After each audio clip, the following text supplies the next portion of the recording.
Okay, so we just got done reading about one of Joshua's few recorded screw-ups. We read earlier about him unnecessarily losing heart after the first defeat at Ai and going into a panic, an unneeded and unjustified panic. Can't stop that. Quit. Hang on. Quit that. Okay, hang on a second. My cat is... Quit. Yeah. She's just in those moods. Come on. Get out of it. Stop that. Leave that alone, cat. You're so annoying. Cats are annoying. I gotta admit, I had a cat once. This is my third go-round with cats.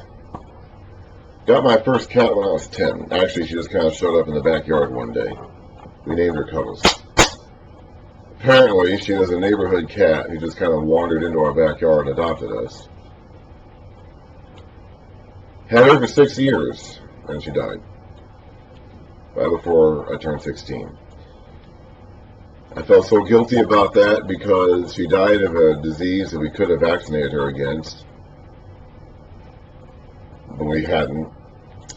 So the next cat, which I got right away after, I got her vaccinated. I had her for 16 years. Her name was Flurry. When she died, I was 32. And I'd had her for basically half my lifetime at that point. I had her for about 16 years. And I was done with cats. When Flurry died, I was done with cats. I had a 2-year... I did not seek to ever have a cat again at that point. I had a cat from age 10 to 16, and then from age 16 to 32, and that was enough. 2 years go by, and all of a sudden I get 2 more cats dropped onto me. And then another year after that, I get a third one. So now I have 3 cats.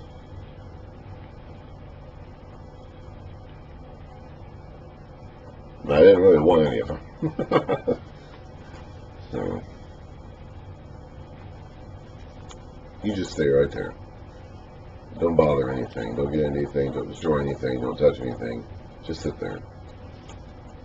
Okay, so one of our few recorded screw-ups of Joshua. Probably the most significant, actually, recorded screw-up of Joshua. And even this, ultimately, isn't going to be that big of a deal. The Gibeonites are not going to betray the Israelites and cause them grief. The problem is going to be that the people who had been previously aligned with the Gibeonites are going to see this as a betrayal of them, which it is. And so they're going to now attack. So Israel is going to get drawn into a huge battle here that they otherwise would not necessarily have had to get into, because the kings of the nations that had been aligned with the Gibeonites are going to attack them in retaliation and draw Israel into a big war. It actually ends up working out for Israel's benefit, in the sense that they can take out a large number of these kings and alliances all at once.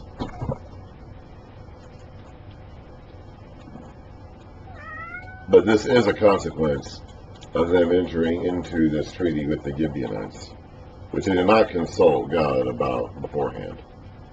I don't know what would have happened. Now, these Gibeonites, apparently, except for like the rare example like Rahab, are the only ones who actually did surrender to Israel ahead of time without a fight and agreed to be their laborers in exchange for not being destroyed.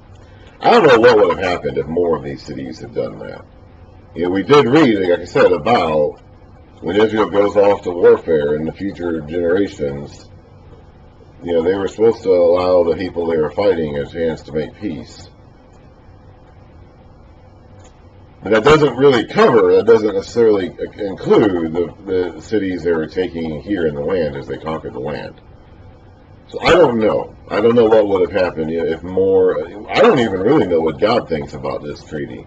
They did not consult God in chapter 9, and we really don't read about what God would have prescribed them to do. Would he have told them to make the treaty? Would he have not? We don't know. The text doesn't indicate that one way or another. God will use these circumstances to Israel's advantage in the battle to come here. But I don't know if he would have, I don't know. But then I don't know if there's any, like if the men of Jericho, Rahab's family did surrender.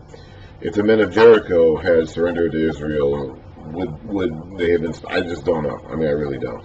Knowing the character of God throughout the rest of the Bible, you would tend to think that they would have been. But this is a very specific, unique exception, possibly, to that rule. Okay, like this, the theological principles of Joshua are different from the rest of the Bible. So I don't know what would have happened if more of these city-states had made offers of peace with Joshua. Apparently, the Gibeonites are really the only ones that did. So I just don't know. I really don't. We don't even get, like I said, we don't even really get any commentary on whether God was happy or not with this situation. We really don't know, honestly. It's really even kind of hard to tell whether the human writer, whether Joshua or Eleazar or Phinehas or whoever it is who is writing this down, it's hard to tell whether that person is really even all that. I don't know. It's just, you don't really get a strong sense of condemnation here. But it does say they entered into this treaty without consulting the Lord. So it's hard to say. I just don't know. That's an open question to me. I do not have the answer to that. Now, Adoni-Zedek, king of Jerusalem. We read about a king of Jerusalem way back in the days of Abraham, whose name was Melchizedek. This is a guy named Adoni-Zedek. It must have just been a Zedek, or whatever that stands for, or king, or whatever. It must have been just a king title, or a king suffix to their name in that city at that time. Now, Adoni-Zedek, king of Jerusalem, heard that Joshua had taken Ai and totally destroyed it, doing to Ai and its king as he had done to Jericho and its king. And that the people of Gibeon had made a treaty of peace with Israel and were living near them. He and his people were very much alarmed at this, because Gibeon was an important city, like one of the royal cities. It was larger than Ai, and all its men were good fighters.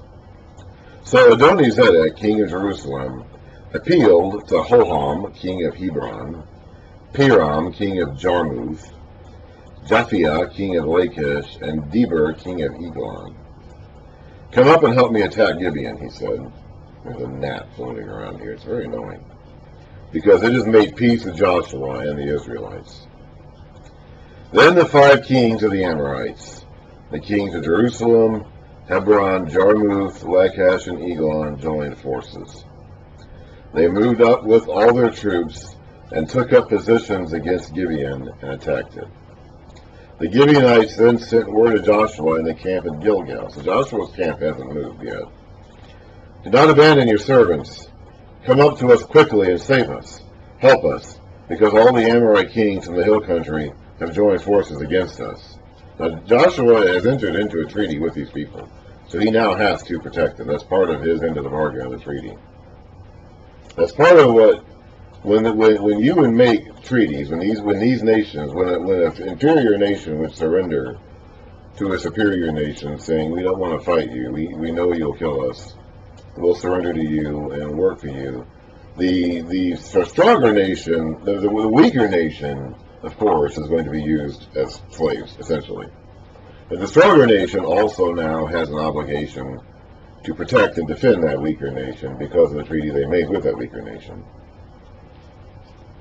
So Joshua has to respond to this call. So Joshua marched up from Gilgal with his entire army, including all the best fighting men. The Lord said to Joshua, do not be afraid of them. I have given them into your hand. Not one of them will be able to withstand you. So the Lord is going to use this circumstance to Joshua's benefit. I don't know if this is what God would have preferred to do. I just don't know. I have no indication of that, one way or another.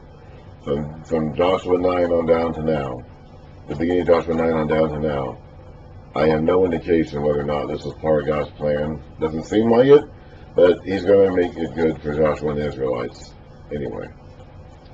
After an all-night march from Gilgal, now it's kind of dangerous traveling all night. you can run the risk of wearing yourself out, but that's what they're going to do here. They're going to take that risk.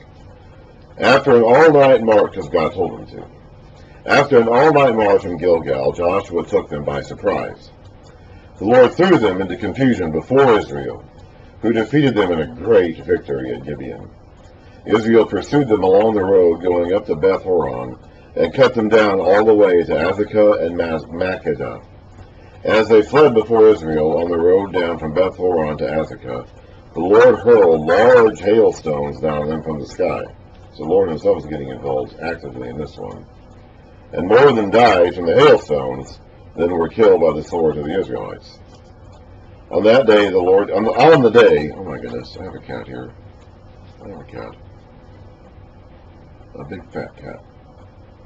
An enormous fat cat, actually. Absolutely enormous. An absolutely enormous fat cat. On the day the Lord gave the Amorites over to Israel, Joshua said to the Lord in the presence of Israel, O sun, stand still over Gibeon, O moon, over the valley of Ajalon. So the sun stood still, and the moon stopped, till the nation avenged itself or triumphed over its enemies. He's not praying to the sun and moon here. He's praying to the Lord about the sun and moon. As it is written in the book of Jasher. So here we have an indication of some other text that they were drawing from. I don't know exactly. I guess that means that was at one time more information about this battle available in this other book that is long since lost. We will hear references to other books like this in the future. This is not the last time that we will hear references to other documents that existed at one point in time, but don't any longer, as far as I know. I don't think I've ever found this book of Jasher, whatever it is. So Joshua knew about it. Whoever wrote this down, whether it was Joshua or one of the priests or somebody right after him, knew about it. But I don't know about it. I don't know what you can find written in the book of Jasher. Apparently it would be a more detailed account of this battle, or this poem at least. But I don't know. The sun stopped in the middle of the day and delayed going down about a full day. There has never been a day like it before or since, a day when the Lord listened to a man. Surely the Lord was fighting for Israel. I would require God's... I don't know how he's going to stop the sun from moving, okay? I can't do that, neither can you. I can't stop the moon from moving. I can't stop the sun. I cannot freeze the planet into place. I'm assuming because the sun moves around the earth and the moon moves... The earth moves around the sun, the moon moves around the earth. I'm assuming he just froze the earth in place. But I don't know. Okay? Like, this is as much of a miracle as you're going to read about anywhere in Scriptures, practically. And this is all the information we have on it. So not nearly enough to even begin speculating on how God accomplished this. But the same God who spoke the world into being way back at the beginning can also hold the world in place if he wants to. If he decides to answer Joshua's prayer and, I guess, freeze the earth in place so it doesn't move around the sun, the moon doesn't move around it, I don't know. I'm not sure what exactly he did to accomplish this. But if he can make the earth exist in the first place, I'm pretty sure he can hold it in place for a day if he decides to do so. Then Joshua returned with all Israel to the camp at Gilgal. So he did not apparently want his enemies to escape in the cover of darkness. For they had moved. Joshua and the Israelites had moved under the cover of darkness to get into position in the first place, to launch this ambush. And apparently Joshua did not want his enemies to escape in the cover of darkness and hole up in their cities and then come back for a round two afterwards. He wanted to get them all that day, apparently. Now the 5 kings had fled and hidden in the cave at Makkedah. When Joshua was told that the 5 kings had been found hiding in the cave at Makkedah, so I guess they found them, they chased them, I guess, I don't know. He said, Roll large rocks up to the mouth of the cave, and post some men there to guard it. But don't stop. Pursue your enemies. Attack them from the rear, and don't let them reach their cities. For the Lord your God has given them into your hand." So Joshua and the Israelites destroyed them completely, almost to a man. But a few who were left reached their fortified cities. The whole army then returned safely to Joshua in the camp at Makkedah, and no one uttered a word against the Israelites. Joshua said, "Open the mouth of the cave and bring those 5 kings out to me." So they brought the 5 kings out of the cave, the kings of Jerusalem, Hebron, Jarmuth, Lachish, and Eglon.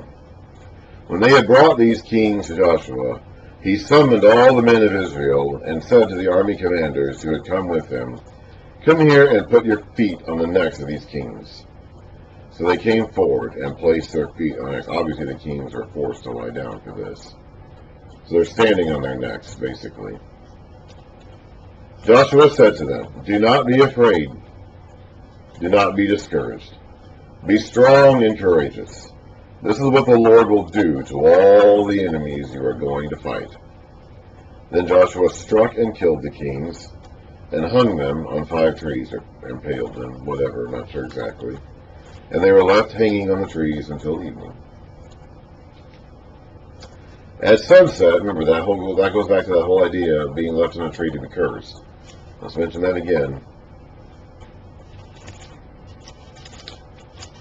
Deuteronomy 21, verse 22. If a man guilty of a capital offense is put to death and his body hung on a tree, which of course being an enemy commander would certainly qualify, you must not leave his body on the tree overnight. Be sure to bury him that same day, because anyone who is hung on a tree is under God's curse. You must not desecrate the land the Lord your God is giving you as an inheritance. So you could hang a criminal's body or a captured enemy's body on a tree, but only until sunset, until the end of the day, in the beginning of the new one. Now, later on, other enemies of Israel will go further than this. You know, King Saul, later on, his son Jonathan, will be killed in battle, and their bodies taken and hung up to be, mocked and displayed by their enemies. And David will get mad and go get them. So even with your defeated enemies or your capital offenders, there was a certain amount of restraint that the Israelites were supposed to show in humiliating their bodies after killing them. At sunset, Joshua gave the order, and they took them down from the trees and threw them into the cave where they had been hiding. At the mouth of the cave they placed large rocks, which are there to this day. Whatever day is being, whatever day that is. It could be 2 years later, 20 years later, 200 years later. I really don't know.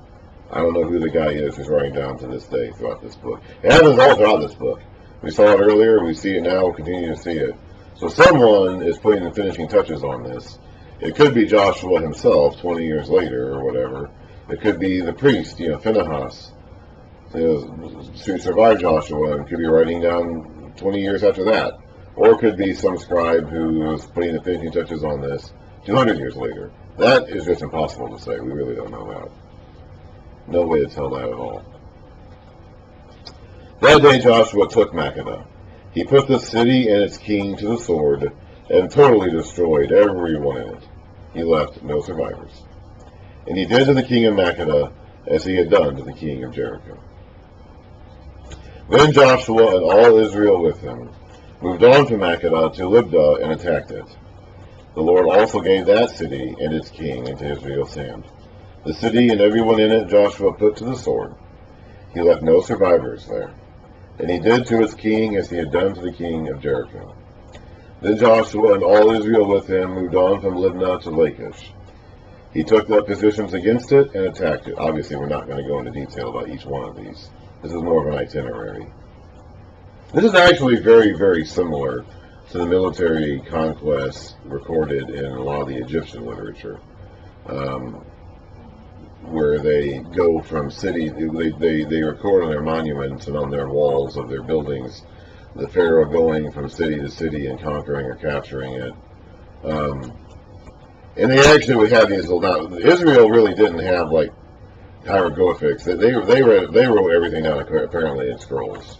Egypt had like these monuments and statues and these walls that they would adorn with their battle scenes, and they would actually like draw pictures to go with them. So you would see like a depiction of a pharaoh marching into battle against an enemy city or whatever, and then you would have like a description of that battle, or maybe a note of what that city was that was conquered by Pharaoh at the time. Or you would see like a campaign summary somewhere, where you would see that the Pharaoh went from one city to another, to another, to another, to another, to another, and so on and so forth. And sometimes you can match these up. Sometimes these two things, you can find both. You could find both a list of cities that are part of a Pharaoh campaign and a monumental inscription or depiction of that campaign with graphics, like with the picture of the drawing of the Pharaoh attacking the enemies. It's like you can find, So Egypt did something very similar. So this is probably, and since of course these people were very heavily influenced by Egypt, having lived there as slaves and having been, what's going on here? There we go. Having lived there as slaves and having been influenced by Egypt for a couple of hundred years now. They lived in Egypt even before they became slaves, and then being slaves and leaving. Like they're very heavily influenced by Egypt. So this is a very heavily Egypt influenced battle campaign, just without the pictures. Egypt liked drawing pictures of its pharaohs fighting his enemies. We don't have that here in Joshua, but this is very similar otherwise. Then Joshua and all Israel with him moved on from Libnah to Lachish. He took up positions against it and attacked it. The Lord handed Lachish over to Israel, and Joshua took it on the second day. The city and everyone in it he put to the sword, just as he had done to Libnah. Meanwhile, Horam, king of Gezer, had come up to help Lachish, but Joshua defeated him and his army, and so no survivors were left. Then Joshua and all Israel with him moved on from Lachish to Eglon. They took up positions against it and attacked it. They captured it that same day and put it to the sword, and totally destroyed everyone in it, just as they had done to Lachish. Then Joshua and all Israel with him went up from Eglon to Hebron and attacked it. They took the city and put it to the sword, together with its king, its villagers, and everyone in it. They left no survivors, just as at Eglon they totally destroyed it and everyone in it. Now, some of these cities, they've already captured the king. Okay, Eglon and Hebron were in Lachish. Okay, these cities were part of the alliance that they fought earlier. So they're not, like these kings have already been dealt with. So now Joshua is going up and cleaning up the cities and whoever is still left in the cities and taking them. There may be some fighting men who are still in the cities. Apparently there were some survivors of the previous battle. Maybe some who were left stationed there as defensive units. So they're taking them out as well as everybody else. Then Joshua and all Israel with him turned around and attacked Debir. They took the city, its king, and its villages, and put them to the sword. Everyone in it they totally destroyed. They left no survivors. They did to Debir and its king as they had done to Libnah and its king and to Hebron. So Joshua subdued the whole region, including the hill country, the Negev, the western foothills, and the mountain slopes, together with all their kings. He left no survivors. He totally destroyed all who breathed, just as the Lord, the God of Israel, had commanded. Joshua subdued them from Kadesh Barnea to Gaza, and from the whole region of Goshen to Gibeon. All these kings and their lands Joshua conquered in one campaign, because the Lord, the God of Israel, was fighting for Israel. Then Joshua returned with all Israel to the camp at Gilgal.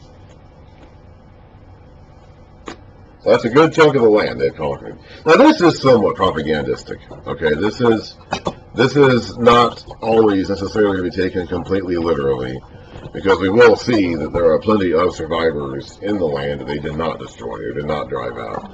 We'll read about that even later in Joshua, and certainly we'll read about that in Judges. So they are not annihilating literally every human being. Maybe they should have, but they're not. So we do have to, I mentioned how similar this campaign summary is to the campaign reliefs of Egypt. We do have to recognize that this is somewhat a human propaganda document demonstrating Israel's military victories over their enemies. This is still the inspired word of God. It's also a human document meant to celebrate Israel's triumphs. So we shouldn't necessarily take all the whole no survivors, burn literally every human being in it completely literally, because we will find out that there were other people still left living in the land after the Israelites took over. So they did not annihilate every human being, whether it's in these cities or outside these cities. Like, there were survivors, pockets of resistance that would stay in the land and would be there for centuries. Like, they're not going to get rid of these people, really, honestly, ever, honestly. But they're going to be having trouble with some of these survivors for centuries to come. So they did not completely annihilate. And even later in Joshua, it's going to start mentioning that there were pockets of resistance left, that there were areas that they didn't take. So let's be a little cautious in reading some of these propagandistic terms, because this is still it is authored by, it is an inspired word of God, but it is also written by human authors who are heavily influenced by other human authors. Okay, and like I said, this campaign relief bears a lot of similarities to the campaign reliefs or the campaign summaries you find in Egypt, which is where the people, of course, came from. That was their cultural backdrop. They didn't really have a culture of their own yet. And so we should kind of assume to see some of the same tendencies here that we do there. And I think one of those things is possibly overstating just how incredibly successful their military triumphs were. That was very common in the ancient world at the time. Okay, the ancient world was big on projecting strength and power and completely destroying and subjugating. And you'll see that in the literature of every ancient country you'll ever read about. And so the Israelites, I think, are probably part of that same mindset. So I think we're reading here a projection of strength that may not actually have been quite that totally decisive. Again, as we'll find out later, there were survivors, there were resistance movements, pockets of resistance left in the land afterwards. That doesn't mean this is inaccurate, okay? Again, we hear this, and our minds just explode because we think now the Word of God is not inerrant. If it's not technically correct in every single detail, like, it's not inerrant. Like, that just makes our heads explode. But that's not accurate. Okay? Like, that's not the way we should be thinking. Like, even the idea of how big these armies were.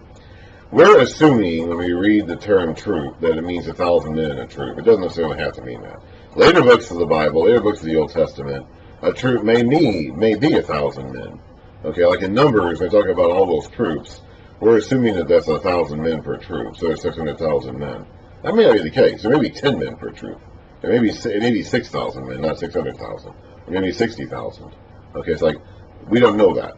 They may have been exaggerating. I read about this, I talked about this when we actually read those numbers. There may have been a deliberate exaggeration on the part of the author to inflate the numbers to make God seem more impressive.